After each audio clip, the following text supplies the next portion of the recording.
보고 있는 것입니다. 광개토대왕 비가 광개토대왕의 업적을 전하는 것이라면 이 중원 고구려 비는 장수왕 시기에 빛나는 고구려의 역사를 이야기하고 있는 것으로 보입니다.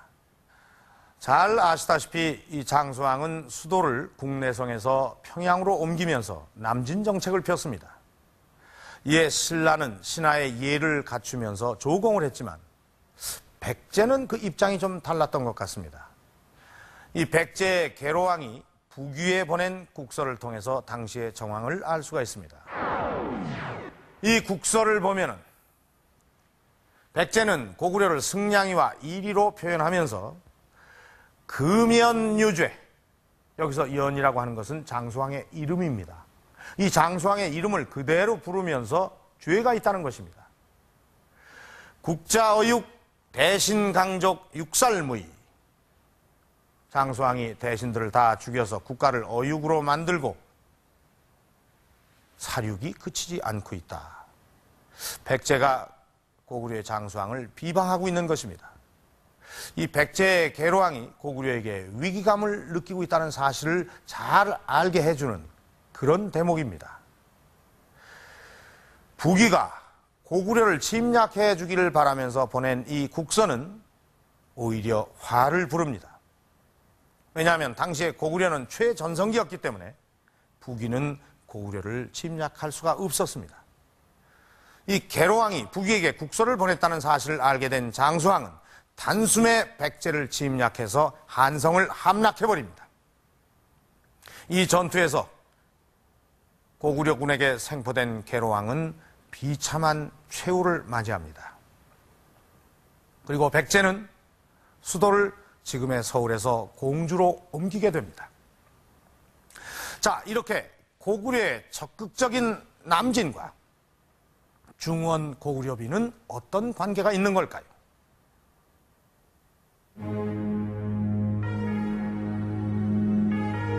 고구려의 정복전쟁 기사를 기록하고 있는 광개토대왕비에서 고구려의 남진의식을 엿볼 수 있다.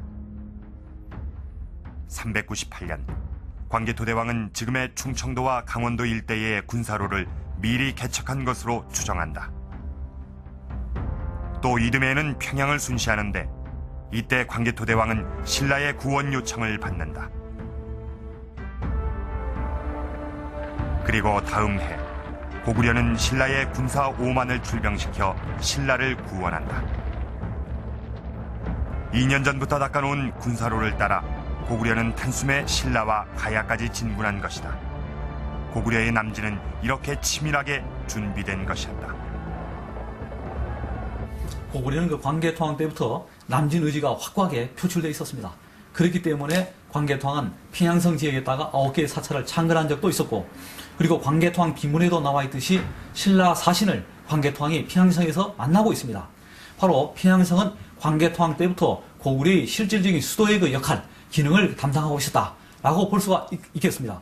이러한 선상에서 이제 장수왕 때 와가지고 백제에 대한 공세랄까 이런 것이 좀 더 적극적으로 이제 추진되고 있고, 또 천도가 이제 단행되지 않았습니까? 마침내 장수왕은 국내성에서 수도를 평양으로 옮긴다. 평양천도는 고구려의 남진 의지를 분명히 한 것이다. 국내성에 비해 평양은 넓은 평야지대로 비옥한 농토가 많고 한반도 남쪽으로 진출하는 데 있어 중요한 길목이다. 고구려는 평양성을 굳건하게 쌓고 본격적인 남진을 한다. 그리고 지금의 충주까지 내려온다. 삼국사기에 따르면 충주는 고구려 때 국원성이라고 불리던 곳이다. 국원성은 고구려가 한반도 남부를 경영하기 위해 충주 지역에 세운 남진 기지다.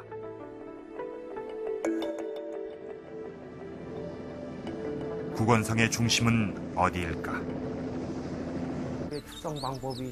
충청대 장준식 교수는 국원성과 관련된 중요한 유적으로 장미산성을 꼽고 있다. 이것은 신라적인 요소도 지금 충분히 가미가 되고 있는 그러한 산성입니다. 일단 우리나라에서 산성의 발달, 특히 성곽의 발달은 고구려로부터 시작이 되니까 일대 역사 지리적인 환경으로 보아서 이것은 고구려 시대에 축성된 것으로 보여지고, 장미산성은 충주 지역 방위의 전략적 요충지다. 장미산성 일대에선 삼국시대 각종 토기와 기와 조각을 지금도 쉽게 찾을 수 있다.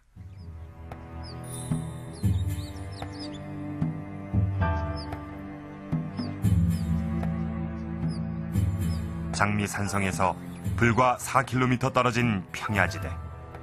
충주 탑평리 중앙탑 일대다. 중앙탑은 통일 신라 때 신라가 통일을 기념해 세운 것인데 장준식 교수는 이곳을 국원성의 치소로 보고 있다. 맞춰 쌓았죠. 저것은 부여 정림사탑에서 볼 수 있는 중앙탑 주변에서 발견되는 대부분의 토기와 기와는 고구려의 것으로 추정되고 있다.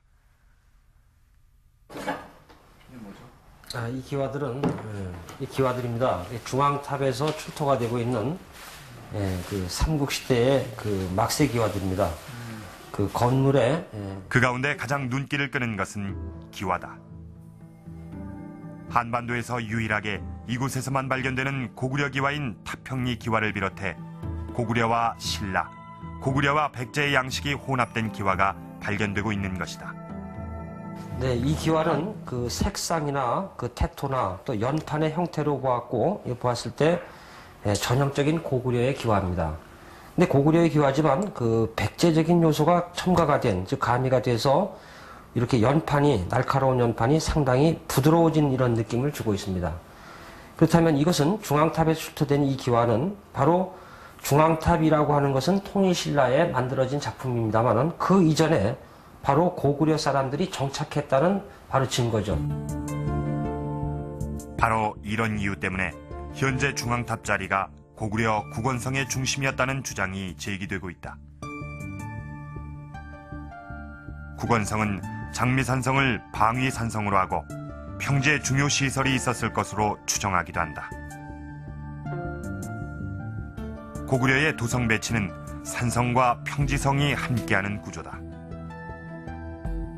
국원성도 고구려 수도였던 국내성과 관련이 깊다. 이 국원성이라고 하는 행정지명은 고구려의 그 두 번째 도성 이름인 국내성하고 이제 같은 동급의 그 성 이름이다라고 이제 이야기할 수 있습니다. 국내성 할 때 국이라고 하는 이제 글자는 나라의 뜻이 아니고 서울의 뜻입니다. 그리고 내라고 하는 말은 고구려 말에서 토지를 가리키는 나, 양 이런 그 말하고 이제 같은 그 개념으로 볼 수 있습니다. 이게 국내성은 서울 지역이다라는 이제 이야기, 바로 도성의 의미를 가지고 있습니다.